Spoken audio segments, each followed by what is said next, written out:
नारायण हरि।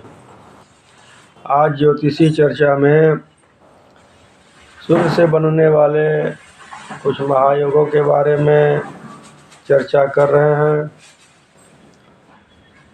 ज्योतिष में सूर्य का बहुत ही अद्भुत महत्व है।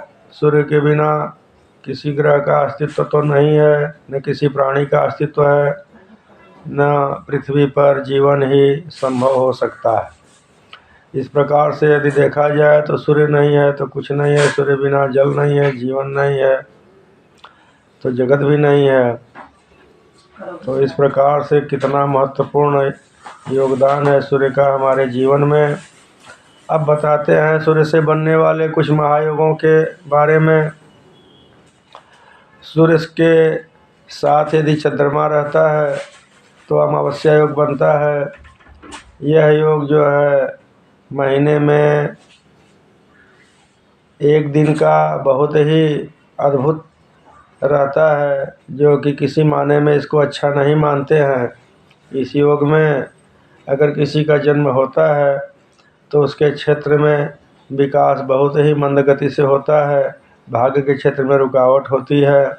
इसलिए सूर्य और चंद्रमा का एक साथ रहना बहुत अच्छा माना नहीं जाता। क्यों कि चंद्रमा मन का स्वामी होता है, सूर्य आत्मा का कारक होता है। सूर्य के साथ कोई भी ग्रह रहता है बुध को छोड़ करके तो अस्त हो जाता है। अब चंद्रमा जब अस्त हो गया तो जब आपके पास मन नहीं है तो आप क्या कर सकते हैं। इस प्रकार से अमावस्या का प्रभाव आपके जीवन पर पड़ता है। यदि कुंडली में सूर्य चंद्रमा एक साथ है तो अपनी कुंडली देख लीजिए। वहीं दूसरा योग सूर्य के साथ जब मंगल रहता है तो सौर योग बनाता है। यह योग बहुत ही उत्तम होता है। सूर्य और मंगल जिसके कुंडली में भाग्य भाव में, दशम भाव में, चतुर्थ भाव में हो, वह व्यक्ति कितने ही गरीब परिवार में जन्म ले, झोपड़ी में जन्म ले, तो अपने पुरुषार्थ से वह महल बनाने में समर्थ हो जाता है। इसमें दो राय नहीं है। सूर्य और मंगल एक साथ रहने से चक्रवर्ती, राजा, उच्च पदाधिकारी, IAS, PCS, सेना में उच्च पद पर प्रतिष्ठित लोग होते हैं। यह योग बहुत ही उत्तम राजयोग कारक माना जाता है। और सूर्य के साथ मंगल जिसका दशम भाव में हो तो कहना ही क्या है, सूर्य राजा होता है, मंगल शौर्य और पराक्रम होता है। इसीलिए इसका नाम शौर्य योग रखा गया है।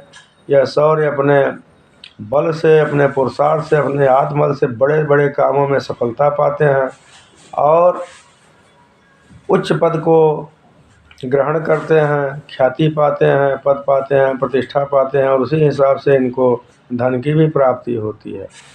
राजा अगर होते हैं तो चक्रवर्ती राजा होते हैं, राजाओं के राजा होते हैं। कई राजाओं को ये जीत करके उनका राज्य ले लेते हैं। तो इस प्रकार से देखा जाए तो यह बहुत ही अद्भुत योग है। पूर्व जन्म के पुण्य कर्मों से योग किसी किसी को प्राप्त होता है और जिसके कुंडली में योग हो वो अपने ही पुरुषार्थ से सब कुछ प्राप्त करने में समर्थ होता है। अच्छे व्यक्ति में गणना होती है और वह परोपकारी होता है, दूसरों की भलाई करने वाला होता है तथा ऐसा व्यक्ति आत्मबली होता है। तीसरे योग के बारे में चर्चा कर रहे हैं। यदि आपकी कुंडली में सूर्य के साथ बुध बैठा हो तो बुध आदित्य योग होता है। यह योग प्रायः अक्सर कुंडलियों में देखा ही जाता है। यह योग बहुत खराब तो नहीं माना जाता लेकिन सामान्य फलदायी होता है। अब इसकी स्थिति कहाँ है, कुंडली के 12 भाव होते हैं। यदि ये भाग्य भाव में, कर्म भाव में, सुख भाव में, लाभ भाव में होता है तो अच्छा फल देता है। बकिया जगह बहुत अच्छा फल देता नहीं है। बुध आदित्य योग जो समय समय अग्रसर होते हैं और अपने बुद्धि से, विवेक से आगे बढ़ते हैं, इनके जीवन में कुछ आलस्य रहती है। कल कर लेंगे, परसों कर लेंगे, इस प्रकार से अपना कार्य टालते रहते हैं। आलस्य रहने के कारण या जहाँ पहुँचना चाहिए वहाँ नहीं पहुँच पाते। इस प्रकार से यदि आपकी कुंडली में बुध आदित्य योग है तो उसको देख लीजिए और उससे सतर्क हो जाइए या उसका अनुष्ठान करा लें तो आपके लिए अच्छा रहेगा। वहीं चौथे योग के बारे में बता रहे हैं, यदि सूर्य के साथ गुरु हो तो राज लक्षण योग होता है। अब राज लक्षण योग क्यों होता है? सूर्य जो है राजा है और देवगुरु बृहस्पति देवताओं के मंत्री हैं।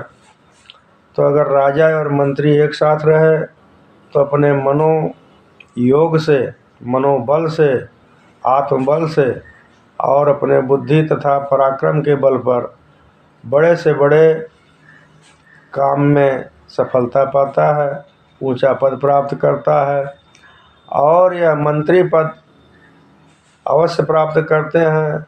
यह बड़े बड़े लोगों को मंत्रणा देने वाले, उनको सही राय देने वाले होते हैं। ऐसे राजपत्रित अधिकारी भी होते हैं। यह बहुत ही अच्छा योग माना गया है। वहीं सूर्य के साथ शुक्र हो तो वैभव योग माना जाता है।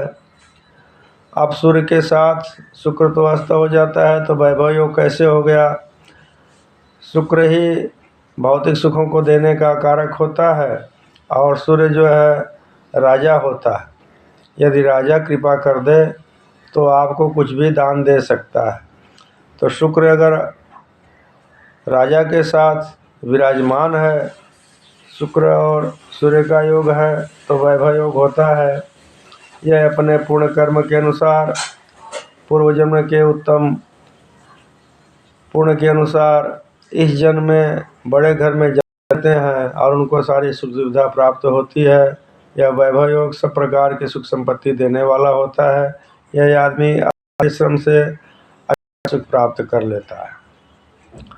वहीं पर सूर्य के साथ शनि हो तो संघर्ष योग होता है। अब ऐसा क्यों होता है? यदि आपकी कुंडली में सूर्य और शनि एक साथ कहीं भी विराजमान हो तो यह संघर्ष योग बनाते हैं।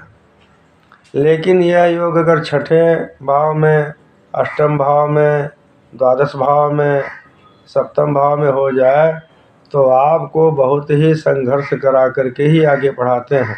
सहजता से कुछ देते ही नहीं हैं। तो अपनी कुंडली में देख लीजिए, सूर्य के साथ यदि शनि हो तो शनि के उपाय करने चाहिए, क्योंकि सूर्य शनि का पुत्र माना जाता है और सूर्य शनि से ही परेशान रहते हैं। तो शनि के साथ सूर्य का वश चलता नहीं है, अतः दोनों में द्वंद्व बना रहता है। या जिस स्थान में रहते हैं, जिस भाव में रहते हैं, उस भाव को संघर्षशाली बना देते हैं। उस भाव में अधिक संघर्ष करना पड़ता है। अतः अपनी कुंडली देख करके या विद्वान से अध्ययन करा करके इसका उपाय कर लेने से आपको कम संघर्ष करना पड़ेगा। सूर्य के साथ राहु होता है तो कौन सा योग बनता है? सूर्य के साथ राहु रहने पर ग्रहण योग बनता है। यह योग तो लगभग सभी लोग जानते हैं कि ग्रहण योग है, ग्रहण योग है। तो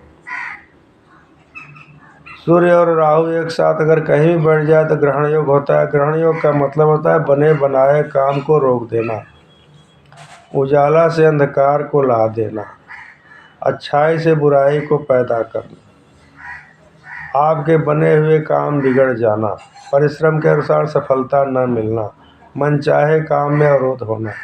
यह योग इतना होता है। अगर जन्म के समय किसी व्यक्ति के कुंडली में ग्रहण योग बना हुआ है तो कभी कभी देखा जाता है कि उसके शरीर के किसी अंग में कुछ विकृति आ जाती है, या तुतलापन आ जाता है, या किसी हाथ पैर से वह थोड़ा सा कमज़ोर हो जाता है। तो इस प्रकार के योग बहुत ही खराब योग होते हैं। अगर यह योग आपके कुंडली में है तो इसका भी उपाय बताया गया है। विद्वान ज्योतिषी से देख करके, दिखवा करके इसका उपाय करना चाहिए, जिससे आपको इससे थोड़ी राहत प्राप्त हो जाएगी।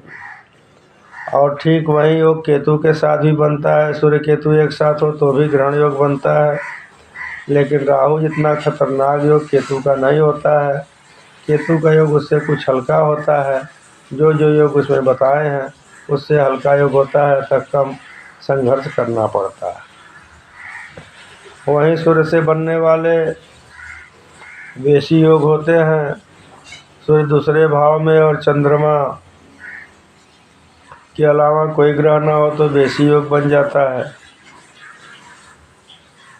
बेशी योग वाले व्यक्ति धनवान होते हैं, अच्छे परिवार वाले होते हैं और उनके पास चल अचल दोनों प्रकार की धन संपत्ति होती है। वहीं वाशी योग में कहते हैं कि सूर्य से 12वें में ग्रह हो तो बेशी योग बन जाता है। यह योग बहुत अच्छा नहीं होता है, इससे खर्च होता है और अनेक प्रकार के उलझन प्राप्त होते हैं। अतः इसका भी उपाय बताया गया है। उभयचारी योग होता है, सूर्य के दोनों तरफ यदि ग्रह हो। सूर्य के दोनों तरफ ग्रह होने से क्या होता है कि उभयचारी योग बन जाता है। उभयचारी योग होने से व्यक्ति मल्टीपर्पज का होता है। वह अपने हुनर से कई विद्याओं में पारंगत होता है तथा अच्छे अच्छे कार्य करके आगे बढ़ जाता है और जो शिक्षा लिया न रहे उसमें भी, उस विषय में भी अच्छा ज्ञान उसको प्राप्त हो जाता है। बेशी योग, उभयचारी योग और वाशी योग, यह तीनों योग आपकी कुंडली में हो तो इसको देख करके इसका लाभ उठाएं। बहुत बहुत धन्यवाद।